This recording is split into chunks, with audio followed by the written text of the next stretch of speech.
Bonjour les filles. Donc, je prends l'occasion pour vous faire une petite formation sur les nouvelles pompes épidurales. Fait que comme vous voyez à côté de moi, c'est la nouvelle pompe épidurale qu'on va voir sur le plancher à partir du 9 décembre prochain.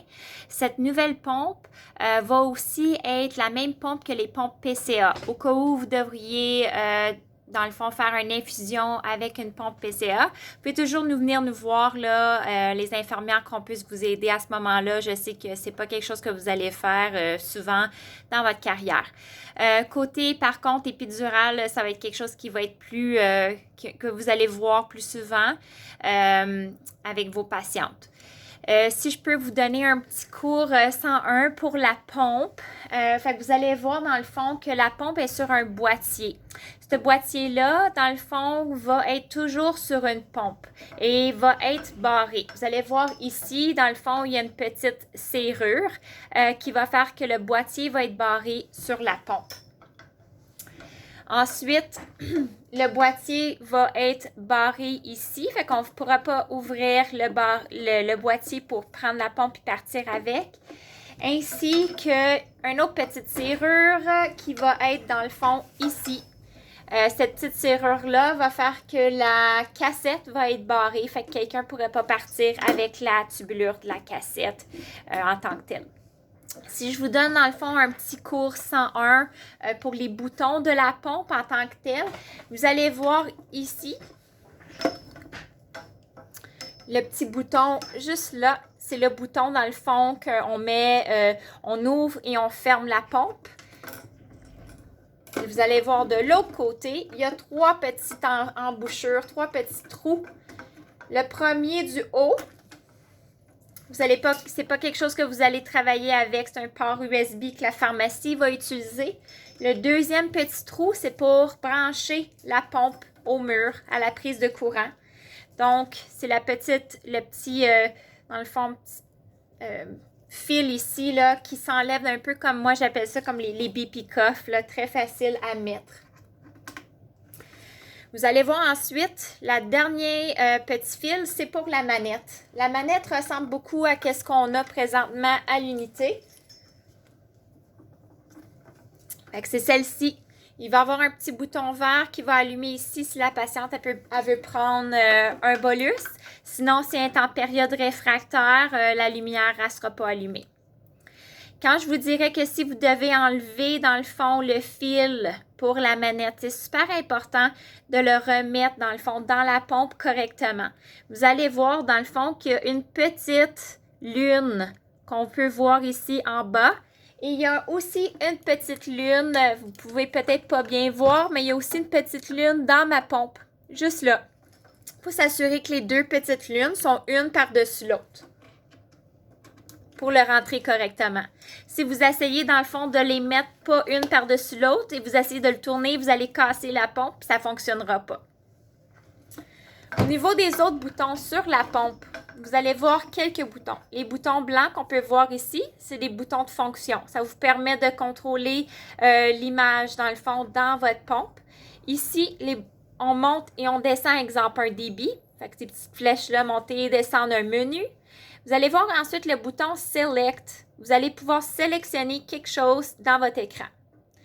Le petit bouton qu'on peut voir là, c'est le bouton Stop and Start. OK? Fait que ça, c'est pour débuter votre perfusion, arrêter votre perfusion.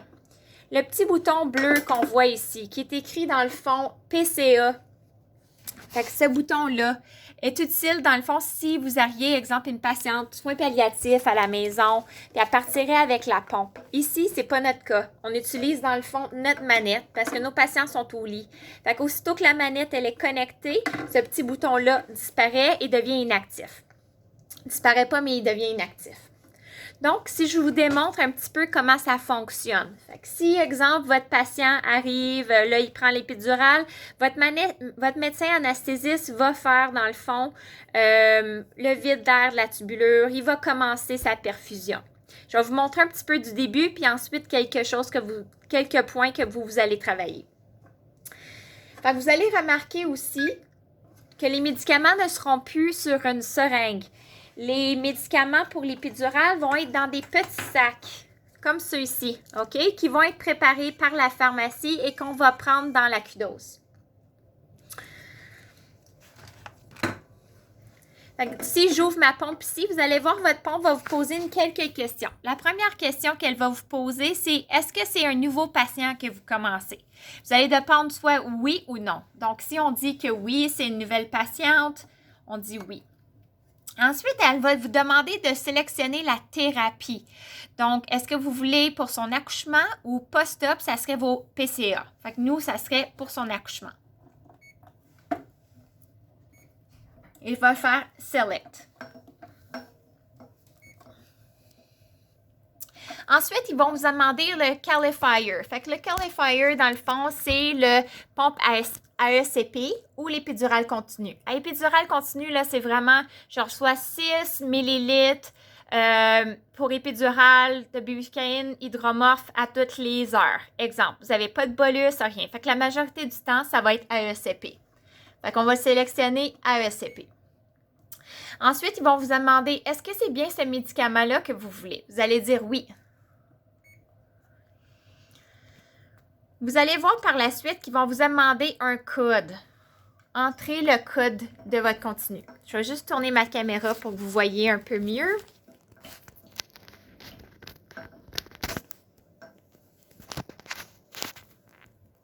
Il ne me laisse pas.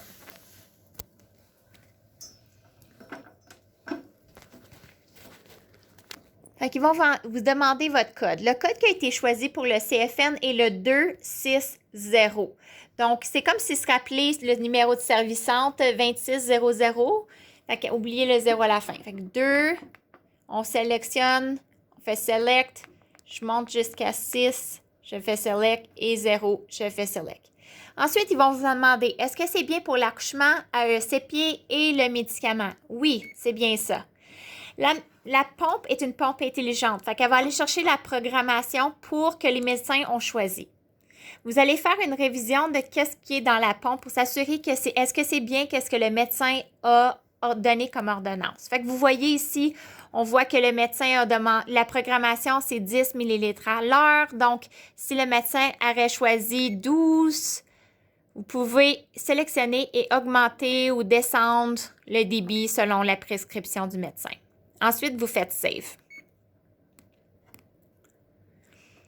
Si on descend, vous voyez PCA dose, ça c'est vos bolus. PCA lockout, c'est votre temps réfractaire, donc 10 minutes. 1 hour limit, c'est combien que la patiente peut recevoir dans une heure. Donc, la majorité des médecins ils vont prescrire 35. Si vous faites Select et vous descendez, vous allez tout de suite arriver à 35. Vous faites Save. Si vous descendez, vous allez voir Reservoir Volume. Ça, c'est dans le fond votre limite, OK, de votre sac. Fait que si votre sac est un sac de 100 ml, vous allez écrire 100 ml. Si votre sac est 50 ml, ça va être 50 ml. C'est aussi là que vous allez devoir changer lorsque vous allez changer votre sac parce que votre sac était vide. Vous allez devoir, par la suite, accepter les valeurs que vous avez rentrées. Donc, accepte. Faire Accept Value, Accept, Accept. Vous allez voir des petits crochets verts à chaque fois que vous allez accepter vos valeurs. La pompe va vous demander que si vous utilisez une tubulure jaune. Donc, juste pour vous faire un petit in-service par rapport aux tubulures, les tubulures ont aussi changé avec cette pompe-là. Les tubulures épidurales vont avoir de l'air de ça, OK? Fait que il va y avoir une ligne jaune sur l'emballage, puis la tubulure va avoir une petite ligne jaune dans la tubulure aussi. Vous allez aussi avoir un filtre carré avec une flèche noire. Sur votre emballage, vous allez pouvoir voir qu'il faut un minimum de 6 ml pour faire le vide d'air de votre tubulure. Si vous devez donner une PCA à votre patiente, vous allez voir que vos emballages sont blancs, il n'y a pas de ligne jaune, que votre tubulure, elle est transparente, il n'y a pas de ligne jaune non plus, et que votre filtre est rond. Donc, si je retourne à ma pompe me demande, est-ce que vous avez utilisé votre tubulure jaune? Est-ce que vous avez fait une double vérification indépendante? Il faut se rappeler que les médicaments épidurales ainsi que les médicaments PCA sont des médicaments à alerte élevée. Ceci veut dire qu'à chaque fois que vous changez votre paramètre, vous changez votre sac, il faut s'assurer que quelqu'un d'autre a vérifié avec vous que vous avez donné, que les bons paramètres ont été rentrés dans la pompe et que vous avez mis le bon volume quand vous changez votre sac. Donc, dans ce cas-ci, j'irai chercher quelqu'un et je m'assurerai qu'elle vérifie les données que j'ai rentrées dans ma pompe. Je fais OK. Ils vont vous demander ensuite d'attacher la cassette. Vous allez voir que pour ceci, vous allez devoir ouvrir votre boîtier avec les clés.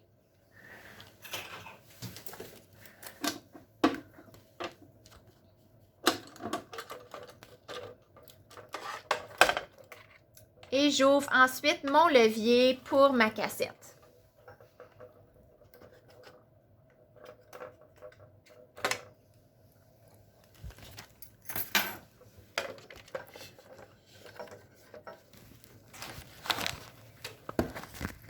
Pour enlever, dans le fond, votre pompe de votre boîtier, vous devez appuyer sur le petit piston noir qui est ici.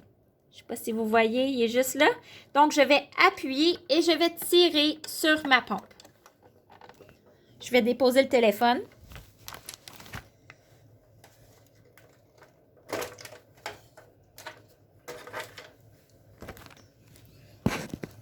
Donc, une fois que j'ai pesé sur le piston et j'ai tiré la pompe vers le haut, j'ai ma petite pompe dans mes mains. Je vais devoir attacher ma cassette qui est ensuite qui vient dans le fond dans mon emballage, que je vais mettre mon sac à médicaments après.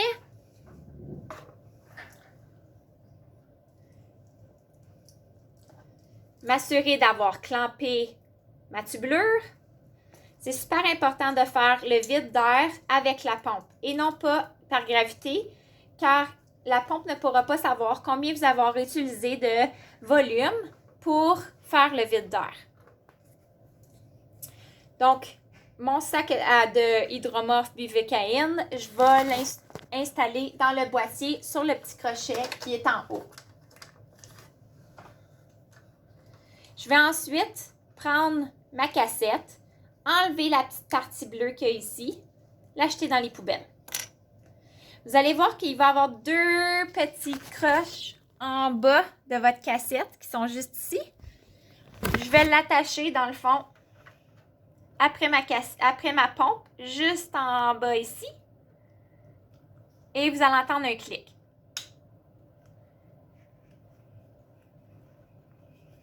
Je vais m'assurer d'avoir mon levier vers le ciel. Et je vais prendre ensuite mon filtre et je vais tiendre mon filtre vers le haut, la flèche vers le haut, toujours vers le ciel. Je vais fermer mon petit levier. La pompe va me demander Prime Tubing. Oui, c'est bien ça que je veux faire. Je vais faire Yes. Elle va vous demander quelques questions. Est-ce que vous êtes certain que vous n'avez pas attaché ça après votre patient pour lui mettre plein d'air? Non. Et elle va me demander si j'ai ouvert ma clampe. Je vais l'ouvrir. Je vais ensuite faire Prime. Une fois que ça s'est terminé, votre pompe va pousser le liquide de votre médicament à travers votre tube pour faire le vide d'air. Aussitôt que vous avez de l'eau qui coule au bout de votre tubulure, ceci veut dire que vous avez fait tout votre vide d'air. Habituellement, c'est un minimum de 6 ml. Comme je vous dirais, c'est écrit sur l'emballage. Une fois que vous avez fait, dans le fond, votre prime de votre tubulure, vous allez attacher votre pompe après votre boîtier. Donc, la petite montagne à l'arrière, vous allez la rentrer dans la petite montagne dans votre boîtier.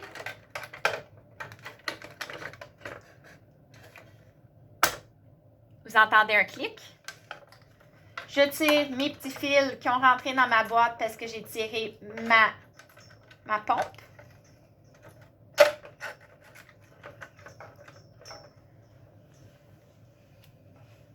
Vous allez rentrer ensuite votre tubulure dans le petit trou du boîtier du bas. Vous allez voir, il y a un trou juste ici. Vous allez rentrer à l'intérieur. Assurez-vous que quand vous allez fermer votre boîtier, qu'il n'y a pas de fil qui resterait pris. OK? Donc, votre soluté va à l'arrière, comme ça. Et ensuite, vous fermez votre boîtier. Vous pouvez par la suite barrer deux petites choses, votre boîtier et votre cassette.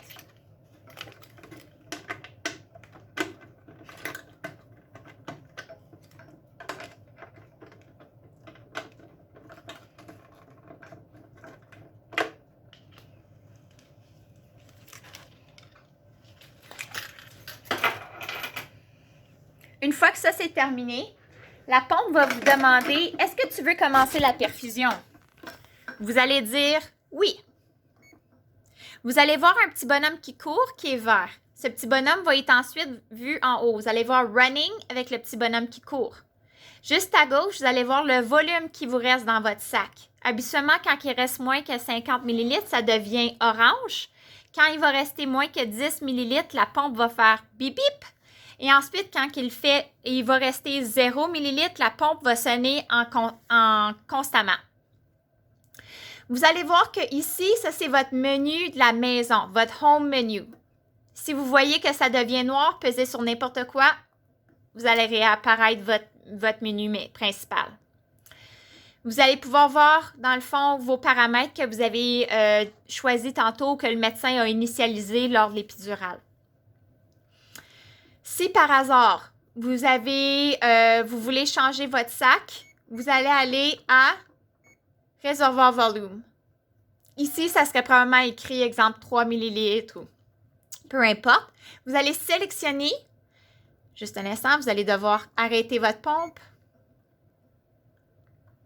Sélectionnez Reservoir Volume. Ensuite, pesez sur Reset. Oui, je veux bien Reset. Rentrez votre code 260 et faire Accept Value. Une fois que ça c'est terminé, vous allez rentrer votre volume de votre nouveau sac que vous avez été chercher dans la cuitose. 100 ml. Faire Save. Une fois que ça c'est fini et vous essayez de faire Start, la pompe va vous redemander de faire une revue de vos paramètres. Vous allez cliquer Review et faire Accept Value des données que vous avez rentrées. Vous allez demander ensuite les mêmes questions. C'est bien la tubulure jaune? Est-ce que vous avez fait une double vérification avec une autre personne? Oui, quelqu'un est venu voir et tout est beau. Est-ce que vous voulez continuer votre perfusion? Oui. Et voilà, il est reparti. Les petits boutons en bas, Report et Task. Report vous permet de voir qu'est-ce que la patiente elle a pris dans la dernière heure ou demi-heure. Donc, Given and PCOA Dose Counters. Si vous faites Select, vous allez pouvoir voir qu'est-ce qu'elle a reçu dans le fond depuis 14h17 et combien qu'elle a reçu, Given, elle a reçu et combien de bolus elle a tenté. Ceci devrait être mis à 0 à toutes les heures. Donc, vous allez aller chercher qu'est-ce que vous voulez sélectionner et faire Clear Given. Même chose pour vous descendez, faire Clear Doors et voilà. Faites un back pour retourner à votre menu principal. Si vous voulez retourner, exemple, à PCOA Dose Graph, ça, c'est vraiment comme un graphique de combien de doses qu'elle prend, s'il y a vraiment un lien. Et votre Delivery History Pie Chart, ça vous permet de voir tout ce que la patiente a reçu dans les derniers 30 minutes ou 1 heure. Task, le bouton Task ici à droite, vous permet de faire un Give Clinician Bolus. Ça, c'est utile si, exemple, vous appelez votre médecin dit « OK, donne-lui, exemple, un bolus de 6 ml et je vais être là dans 15 minutes. » Ce bouton-là, c'est un bolus clinicien. Donc, si vous faites Select, vous allez entrer votre code encore une fois, 260, et vous entrez le nombre de volumes que le médecin vous a demandé de donner. Donc, exemple, 6 ml. Une fois que vous avez rentré le nombre, vous faites Deliver. Et voilà, le bolus est en cours. Je vais faire Stop Volume pour la formation. Les autres petits onglets, Start New Patient, si vous avez, dans le fond, la première question quand on a ouvert la pompe, c'était « Est-ce que tu veux commencer un nouveau patient? » On a répondu oui. Par contre, Si vous avez pris trop de temps à répondre à cette question, la question ne vous sera pas demandée. Donc, l'ancienne programmation va être là. Si vous voulez commencer un nouveau patient, vous pouvez cliquer ici. Le nouvel après Start New Protocol, Same Patient. Exemple, vous avez choisi épidural continu au lieu de PCEA. Vous pouvez aller à Start New Protocol, Same Patient pour ensuite changer, dans le fond, la manière que vous voulez donner votre épidural. Prime Tubing, ici que vous avez, lors de l'écran Prime Tubing, on a répondu yes tantôt. Si le médecin, exemple, a pris trop de temps pour répondre à la question, cet écran va disparaître. Il peut toujours aller faire le vide d'air à travers, dans le fond, l'écran Task et ensuite Prime Tubing.